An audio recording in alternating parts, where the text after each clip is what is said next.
تو قرآن جنت کی طرف جانے کے لیے جو موٹیویٹ کر رہا ہے نا, تو جنت کی لالچ کیسے پیدا ہوگی اس کا طریقہ بھی اسی صیغے میں قرآن نے بتا دیا کہ جب تک کسی چیز میں کمپٹیشن نہیں ہوتا آدمی میں جوش پیدا نہیں ہوتا.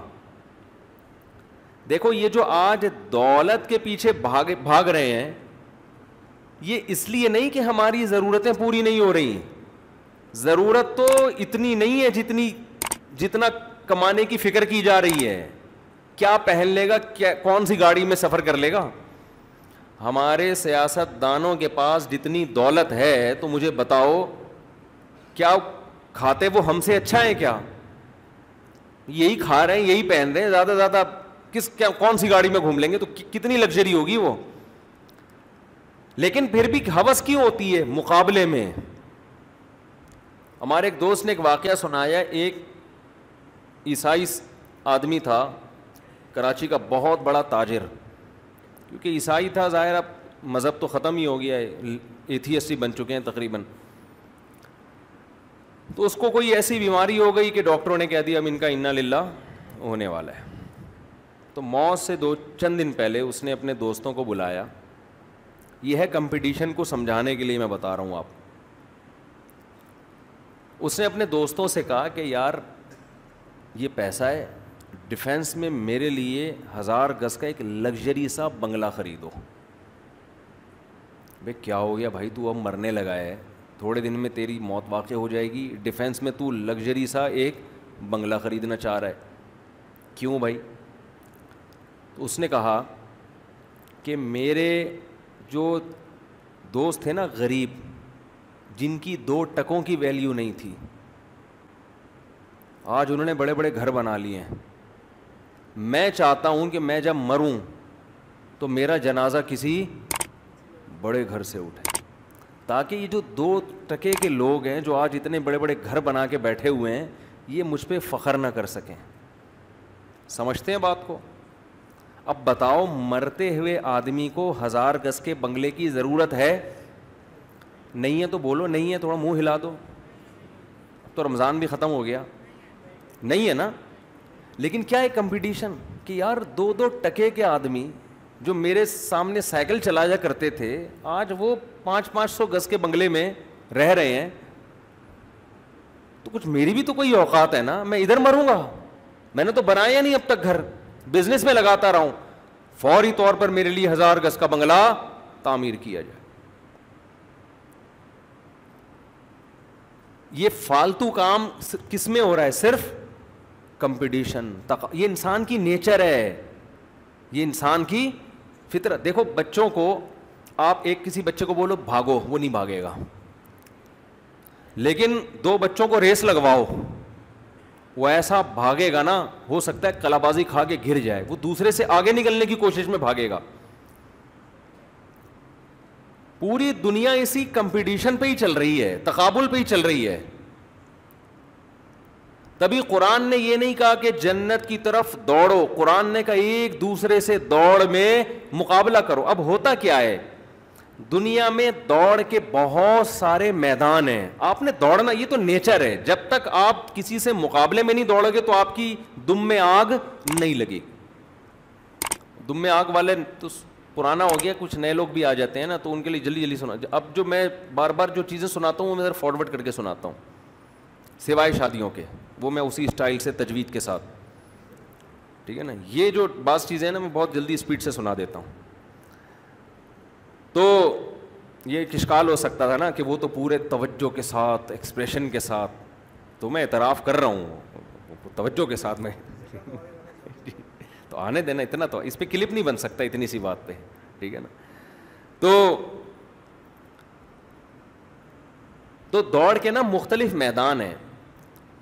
اب دیکھو یہ جو بندہ موت کے وقت اس نے کہا 1000 گز کا بنگلہ, اس نے ساری زندگی پیسہ کمانے کے علاوہ کوئی کام نہیں کیا, تو اس نے دوڑ کا میدان کس کو بنا لیا؟ اس نے دوڑ کا میدان دولت کو بنا لیا. یہ کبھی بھی دوڑ کا میدان کسی ریسرچ یا تحقیق کو نہیں بنائے گا, کیونکہ یہ اس کی فیلڈ ہی نہیں ہے.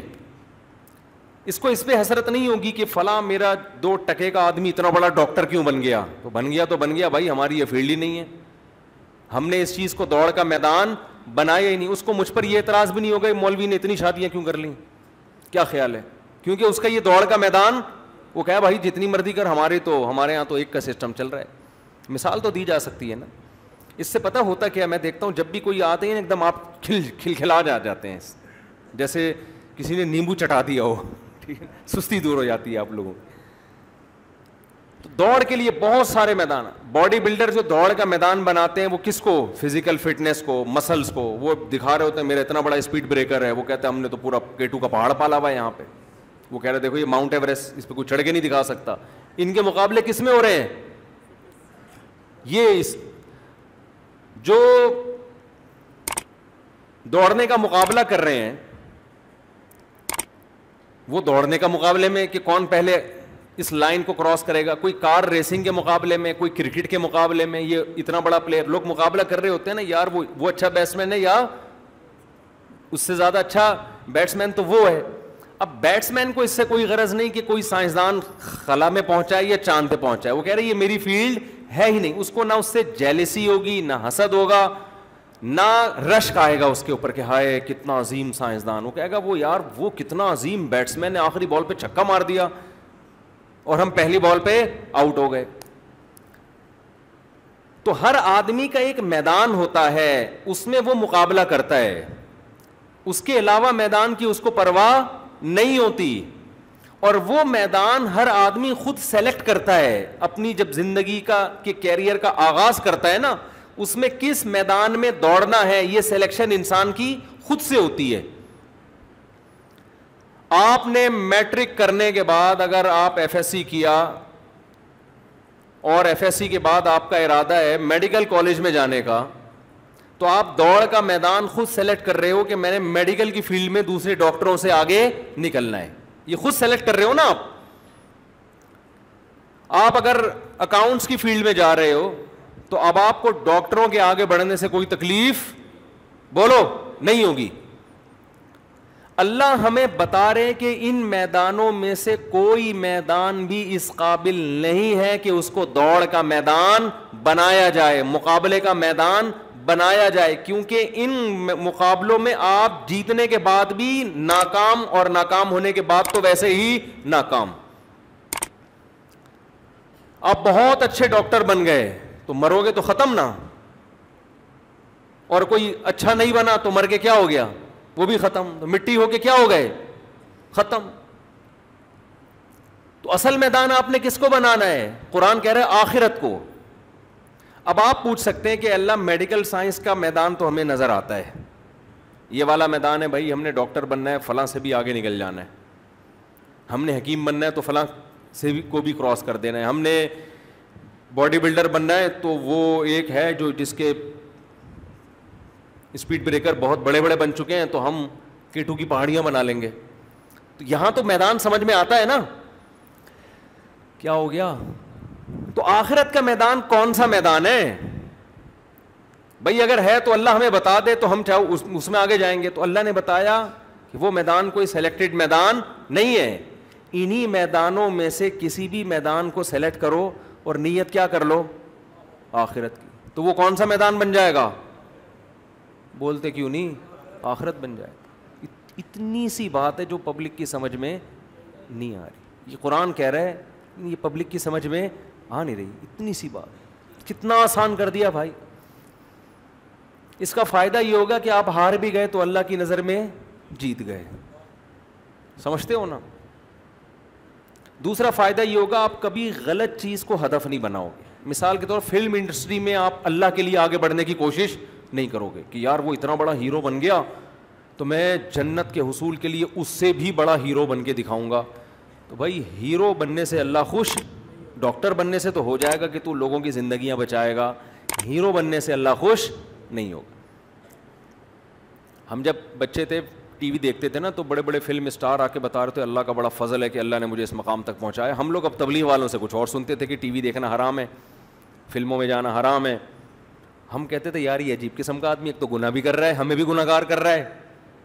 ہم تو توبہ استغفار کر کے ڈرامہ دیکھ رہے ہو. ڈرامے بھی اس زمانے کے ایسے دوپٹے لیے ہوئے اور اتنی اچھی اچھی باتیں, آدمی مسلمان ہو جائے, کلمہ پڑھ لے. اور اس وقت علماء کہتے تھے وہ حرام ہے. حیرت, یعنی کتنا زمانہ چینج ہو گیا ہے نا. تو ہمارے ایک دوست نے پرانے زمانے کے ڈرامے کا کلپ دکھایا 83 کا, وہ دوست بھی یہاں بیٹھے ہوئے ہیں. اتنی اچھی اچھی باتیں ہو رہی ہیں, ایسا لگ رہا ہے کہ ممبر پہ کوئی بیان کر رہا ہے. ماں بیٹی کو سکھا رہی ہے شوہر کا احترام. عجیب سی بات ہے یا نہیں ہے؟ ماں بچی کو کیا سکھا رہی ہے؟ شوہر کا احترام. ساس سے کیسے بات کی جاتی ہے, تمیز سکھا رہی ہے اس کو. تو یہ چیزیں اب مارکیٹ میں کیا چل رہی ہیں, شارٹ. تو وہ اس زمانے میں تھے, اس کو ہم سبھی کہتے تھے حرام ہے. اگر وہ زمانہ وہ لوگ یہاں آج کا دور دیکھ لیں تو اس کو شاید کہیں کہ بھئی یہ تو فرض ہیں اس کے مقابلے میں. تو ہم اس وقت یہ دیکھتے تھے, کوئی فلم ایکٹر ہے نا, وہ بتا رہا ہوتا تھا یہ اللہ کا بڑا فضل ہے کہ مجھے اللہ نے یہاں تک پہنچایا. ہم کہہ رہے تھے اللہ کا فضل کہاں سے ہو گیا بھائی تیرے اوپر؟ بھائی یہ تو اللہ کا قہر لگتا ہے, یہ عذاب لگتا ہے. کیونکہ پاکستان میں نا, میری تو اب ملاقات اداکاروں سے بھی ہوتی ہے, گلوکاروں سے بھی ہوتی ہے, تو کچھ ملاقاتیں کر کے اندازہ ہوتا ہے کہ پاکستان میں گلوکار, فنکار, اداکاروں کو زیادہ, سوائے ان کے جو میرا بیان سن رہے ہیں, ان کے علاوہ کو زیادہ کوئی یہاں پروٹوکول ملتا نہیں ہے. یہ خوشی کی بات ہے, ٹھیک ہے نا. بہت سو کو یہ فیلڈ پھر بالآخر چھوڑنی پڑتی ہے. یہ اللہ کا فضل ہے ہمارے اوپر کہ اللہ نے یہاں روشن مستقبل رکھا نہیں ہے.